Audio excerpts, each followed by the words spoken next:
Hello learners, welcome back to my channel Miss PR's blog. So today we will be reading with a new chapter, that is Indigo by Louis Fischer, a chapter included in the class 12 resonance textbook of Meghalaya Board of School Education. And we will be reading the first part of the lecture today. And if you want me to upload the second and the third part of the explanation of the chapter, then kindly do like, share and subscribe. So let's get started. We'll read something about the author first. So Louis Fischer was born on 29 February 1896, Philadelphia, Pennsylvania, United States, and he died on 15 January 1970, Princeton, New Jersey, United States.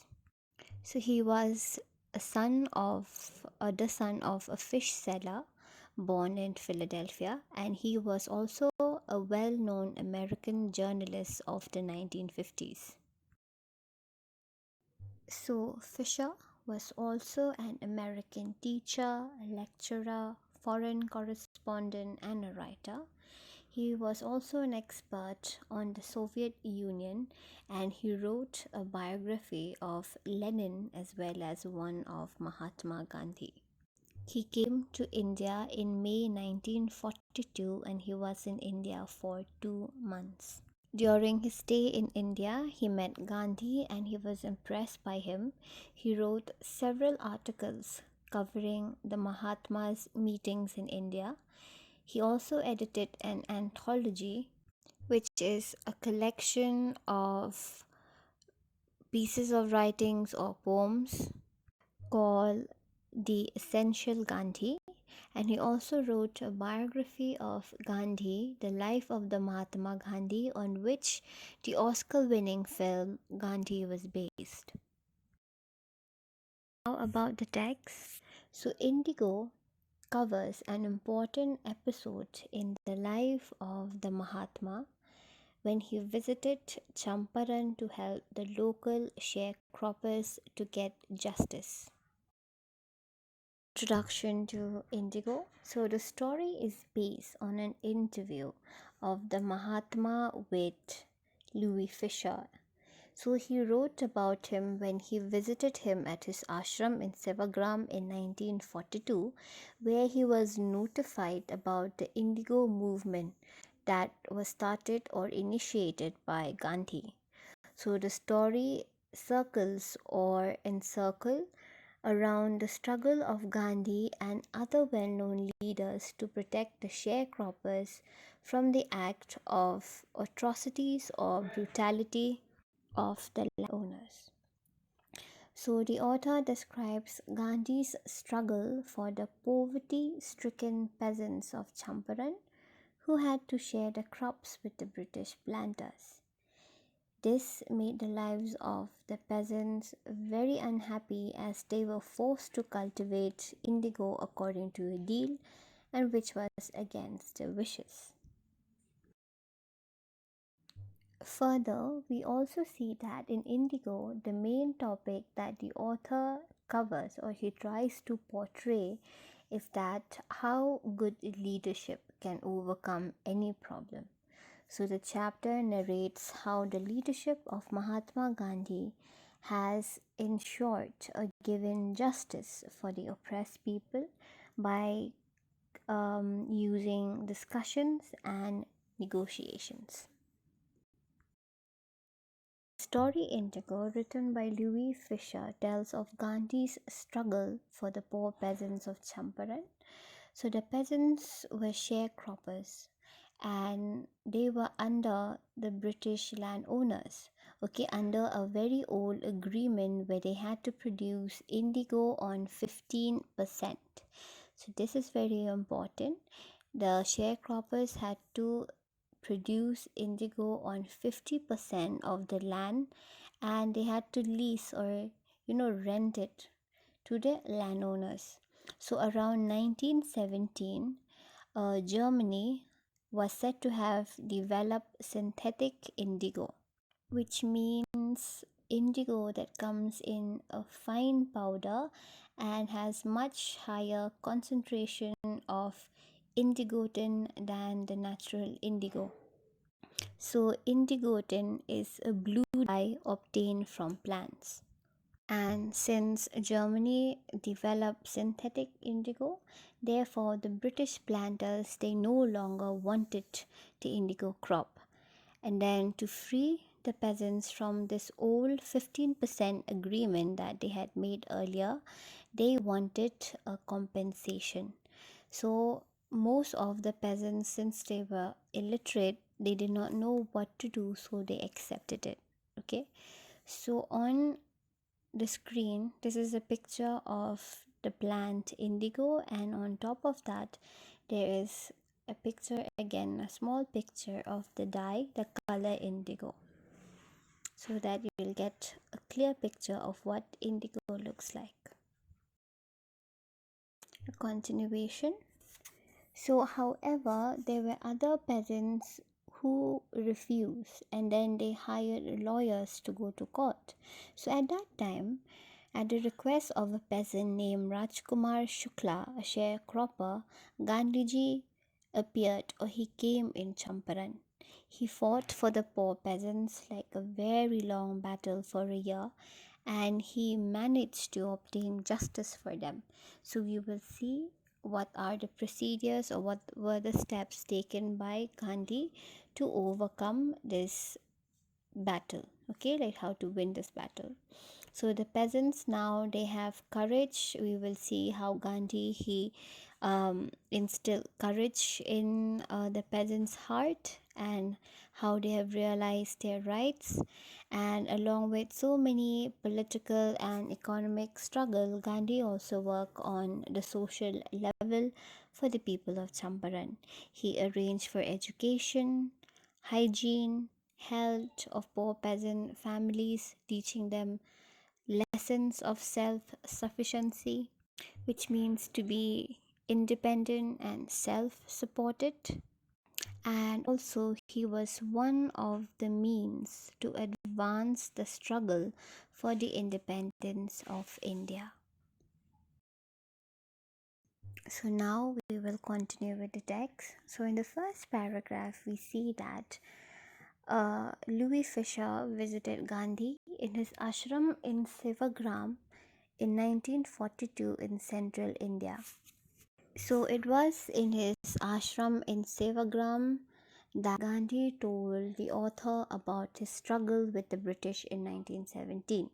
So this is very important. So read through this carefully and thoroughly, as this always comes as fill in the blanks as well as true and false in the exams, in the main board exams. Okay, so remember this point, these 2 points very carefully. That first, Louis Fischer visited Gandhi in his ashram in Sevagram in 1942, and Sevagram is located in central India, and he told Fischer about his struggle with the British, which took place in the year 1917.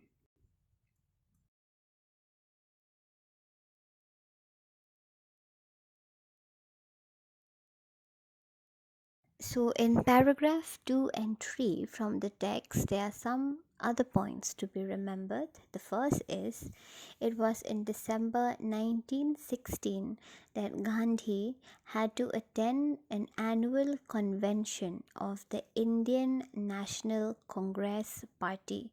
Okay, so it was in December 1916, I repeat, that Gandhi attended an annual convention of the Indian National Congress Party, which was in Lucknow. And there were about 2,301 delegates or representatives that attended, and there were also many visitors. So it was here that Gandhi met Rajkumar Shukla. So this paragraph again is very very important, since we find here the description of who Rajkumar Shukla was. Okay, so he was a poor, emaciated, means a very thin peasant from Champaran, and he was a sharecropper. He was illiterate but also determined or resolute, and he came to talk to Gandhi about the injustice of the landlord system which took place in Bihar. So Champaran is in Bihar. Okay. So Gandhi did not know where Champaran was located, so he told Gandhi that Champaran is located near the foothills of the Himalayas, near the kingdom of Nepal. So these things or these points are again very important, because almost every other year questions based on this paragraph also comes a lot. So read this carefully and thoroughly.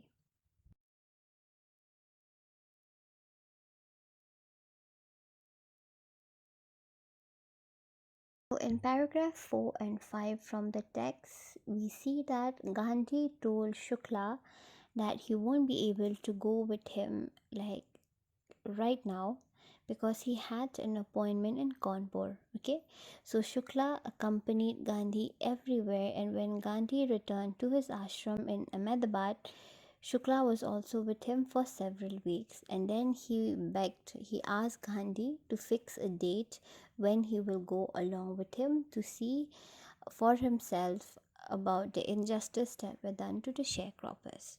So Gandhi, seeing Shukla's determination, like how he was with him for several weeks, he did not leave, he accompanied him everywhere, he was really impressed by this, and then he said that he will be visiting um, Calcutta, and then within a few months, and he asked Shukla to meet him in Calcutta, okay, so that they can go along to the place where Shukla wants him to be at. In paragraph 6, we see that months had passed, and then Shukla, on the day that Gandhi had promised him to meet him, then he met him in Calcutta, and then both Gandhi and Shukla boarded a train for Patna, which is a city in Bihar. So then Shukla, when they reached Patna, he took Gandhi to the house of Rajendra Prasad, who later became the President of India, and there Gandhi was allowed to stay on the grounds, because since the servants of Rajendra Prasad, they knew who Shukla was, but they don't know who Gandhi was, so they thought that he was one of the peasants who accompanied Shukla. So they asked, or they allowed Gandhi to stay on the grounds with Shukla, but he was denied to take water from the well because the servants thought that he was an untouchable. So this paragraph also shows that untouchability was still prominent in India at that time. Continuation of paragraph 6. So here this is very important, as it mentions that it was an extraordinary thing in those days for a government professor to harbor a man like me. So this means that when Gandhi reached Muzaffarpur, and then over there, like he saw that government officers were entertaining him, he was it was a surprising thing, like a remarkable thing, because back then people from small localities, they were afraid to support, like people who run self-government or advocate of home rule. Okay, so this is something which was very extraordinary or remarkable for Gandhi to witness then. So please remember this also very well, because like it was a remarkable thing, since people from small localities, they were afraid to support those who supported home rule. In paragraph 7, we see that Gandhi decided to go to Muzaffarpur, which was on the way to Champaran, because he wanted to obtain complete information about Champaran, as Shukla was not capable of giving him the right facts.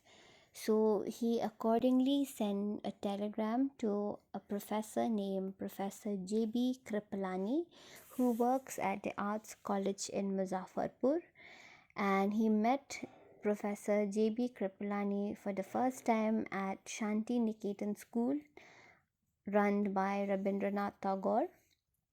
So Gandhi arrived in Muzaffarpur by train on the midnight of 15 April 1917, and there he was welcomed by Professor Kripalani with a large body or a large number of students.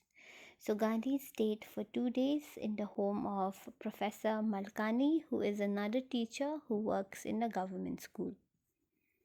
So in this paragraph, we are introduced to two more characters. One is Professor J.B. Kripalani, who works at the Arts College in Muzaffarpur, and whom Gandhi had seen at Shanti Niketan School run by Rabindranath Tagore. And then the second character we see is Professor Malkani, who is a teacher in a government school. So continuation of paragraph 7. So over here we see that when Gandhi's arrival in Muzaffarpur was spread among the sharecroppers, then there were many sharecroppers who came to visit him. Some arrived on foot and some by conveyance. So many like multitudes, many numbers of people, they came to visit Gandhi, and over there Gandhi learned something. So the Muzaffarpur lawyers, they approached Gandhi and then they told him about the cases that they are fighting in the courts, and also they told Gandhi about the fees that they are taking from the sharecroppers. So in paragraph 8 we see that Gandhi, he was very much irritated, angry at the fact that why these lawyers, they collected huge amount of fees from the sharecroppers. He said that it is pointless for the sharecroppers to go to the law courts, as they did very little things. So the law courts, they did not do anything, so they did very little good for them, and they are completely useless. So the peasants, they are not getting any kind of liberalization. Instead, they are crushed and fear stricken, and the only way for them to be free is to be free from this fear, to be self-reliant and be self-sufficient and independent. We have come to an end of our lecture, and if you like the lecture, you understood, then please do like, share and comment so that I can upload the other parts of the chapter as well.